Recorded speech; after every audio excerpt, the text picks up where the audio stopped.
Hello friends, എല്ലാവർക്കും എൻ്റെ ചാനലായ മുല്ലാസ് കുജീനയിലേക്ക് സ്വാഗതം. ഇന്ന് ഞാനിവിടെ തയ്യാറാക്കുന്നത് ഉണക്കക്കൊഞ്ച് കൊണ്ടുള്ള ഒരു ഡിഷാണ്. ഇത് വളരെ ടേസ്റ്റിയാണ്, പ്രിപ്പറേഷൻ വളരെ ഈസിയാണ്, മാത്രമല്ല കുട്ടികൾക്ക് വരെ ഇത് ഇഷ്ടപ്പെടും. ഇനി നമുക്ക് ഇതിൻ്റെ പ്രിപ്പറേഷൻ എങ്ങനെയാണെന്ന് നോക്കിയാലോ.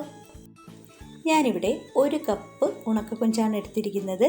ഇനി നമുക്ക് ഇതിൻ്റെ തലയും വാലുമൊക്കെ കളഞ്ഞ് ഒന്ന് ക്ലീൻ ചെയ്ത് എടുക്കാം. ഇവിടെ ഞാൻ ഉണക്കക്കൊഞ്ച് നന്നായി ക്ലീൻ ചെയ്ത് വൃത്തിയായി കഴുകി എടുത്തിട്ടുണ്ട്. ഇനി നമുക്ക് ഇതിലേക്ക് മസാല മിക്സ് ചെയ്ത് വയ്ക്കേണ്ടതുണ്ട്. അതിലേക്കായി ആദ്യം 1/4 ടീസ്പൂൺ മഞ്ഞൾപ്പൊടി ചേർത്ത് കൊടുക്കുക, 1/2 ടീസ്പൂൺ മുളക് പൊടി ചേർത്ത് കൊടുക്കുക, 1/4 ടീസ്പൂൺ ഉപ്പ് ചേർത്ത് കൊടുക്കുക. ഇനി ഇതെല്ലാം കൂടി നന്നായി മിക്സ് ചെയ്ത് ഒരു അരമണിക്കൂർ സമയം നമുക്കിത് റെസ്റ്റ് ചെയ്യാൻ വയ്ക്കാം. ഇവിടെ ഇപ്പോൾ ഉണക്കക്കൊഞ്ച് മസാലയെല്ലാം പുരട്ടി വെച്ചിട്ടുണ്ട്. ഇതിനാവശ്യമുള്ള മസാലയുടെ പ്രിപ്പറേഷനിലേക്കായി ഞാനൊരു 15 ചെറിയ ഉള്ളി, 25 വെളുത്തുള്ളി അല്ലികൾ, 3-4 പീസ് ഇഞ്ചി, 4 പച്ചമുളക്, കുറച്ച് കറിവേപ്പില എന്നിവ എടുത്തിട്ടുണ്ട്. ഇനി നമുക്ക് ഈ ചെറിയ ഉള്ളി ചെറിയ കഷ്ണങ്ങളായി മുറിക്കണം. അതോടൊപ്പം ഇഞ്ചിയും വെളുത്തുള്ളിയും ഒന്ന് ചതച്ചെടുക്കേണ്ടതും ഉണ്ട്.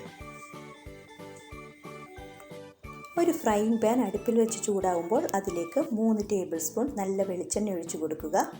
അതിനുശേഷം നമ്മൾ അരിഞ്ഞു വെച്ചിരിക്കുന്ന ചെറിയ ഉള്ളി ഇട്ട് കൊടുത്ത് ഒന്ന് വഴറ്റിയെടുക്കുക. ചെറിയ ഉള്ളി അല്പം ഒന്ന് വഴന്നു വരുമ്പോൾ അതിലേക്ക് നമ്മൾ എടുത്തു വെച്ചിരിക്കുന്ന പച്ചമുളക് അരിഞ്ഞതിട്ട് കൊടുക്കുക.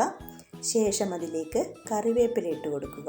ഇത് നന്നായി ഫ്രൈ ചെയ്ത് ഒരു ഇളം ബ്രൗൺ നിറമാകുമ്പോൾ നമ്മൾ മസാല പുരട്ടി വെച്ചിരിക്കുന്ന ഉണക്കക്കൊഞ്ച് അതിലേക്ക് ഇട്ട് കൊടുക്കാം. ഈ ഉണക്കക്കൊഞ്ചും സവാളയും കൂടി ചെറിയ തീയിൽ നന്നായി ഫ്രൈ ചെയ്തെടുക്കുക.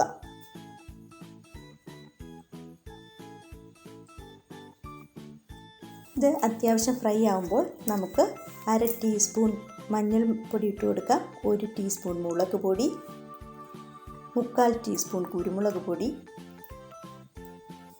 ഒരു 1/4 ടീസ്പൂൺ ഉപ്പ് എന്നിവ ചേർത്ത് കൊടുക്കാം. ഉപ്പ് ഓരോരുത്തരും അവരവരുടെ ആവശ്യത്തിനനുസരിച്ച് ചേർത്ത് കൊടുക്കുക. ഉണക്കക്കൊഞ്ചിന് അല്പം ഉപ്പുണ്ട്, അതുകൊണ്ട് ഉപ്പ് ചേർക്കുമ്പോൾ ശ്രദ്ധിക്കുക. ഇനി നമുക്ക് ചെറിയ തീയിൽ ഈ ഉണക്കക്കൊഞ്ച് നല്ല ബ്രൗൺ നിറമാകുന്നത് വരെ ഫ്രൈ ആക്കി എടുക്കണം. ഇവിടെ നമ്മുടെ ഉണക്കക്കൊഞ്ച് ഫ്രൈ റെഡി ആയിട്ടുണ്ട്. എല്ലാവരും എൻ്റെ ഈ ഡിഷ് ഒന്ന് ട്രൈ ചെയ്ത് നോക്കണം, ഇഷ്ടപ്പെടും. ഇത് വളരെ ടേസ്റ്റിയാണ്. ഇത് നിങ്ങളൊന്ന് ട്രൈ ചെയ്ത് ഇഷ്ടപ്പെട്ടാൽ എൻ്റെ ചാനൽ സബ്സ്ക്രൈബ് ചെയ്യാൻ മറക്കരുത്. അതോടൊപ്പം തന്നെ അടുത്തുള്ള ബെല്ലൈക്കണും കൂടി ക്ലിക്ക് ചെയ്യുക. എങ്കിൽ മാത്രമേ എൻ്റെ അടുത്ത വീഡിയോ നോട്ടിഫിക്കേഷനായി ലഭിക്കുകയുള്ളൂ.